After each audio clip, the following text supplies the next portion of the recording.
স্ত্রীর কিডনি দানের নতুন জীবন, হেলিকপ্টারে করে গ্রামে ফিরলেন কুদ্দুস বিশ্বাস। যশোরের শার্শা উপজেলার বাগাছড়া এলাকার বিশিষ্ট মাছ ব্যবসায়ী এবং শার্শা উপজেলা বিএনপির যুগ্ম সাধারণ সম্পাদক আলহাজ কুদ্দুস আলী বিশ্বাস দীর্ঘদিন ধরে কিডনি রোগে ভুগছিলেন।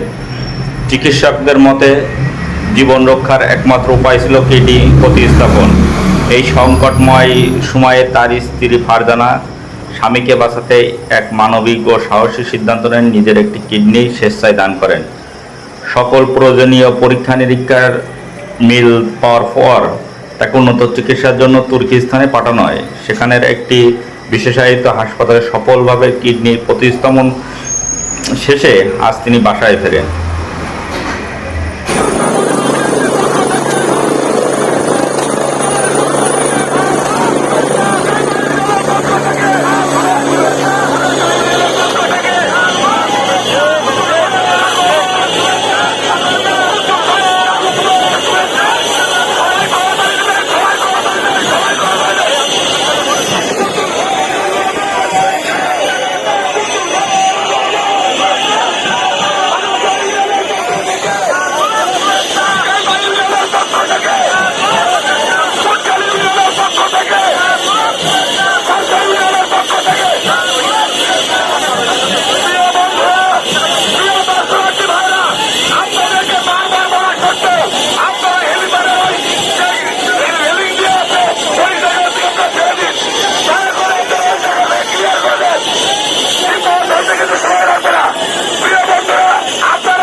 অভিনন্দন জানাই আমরা তাকে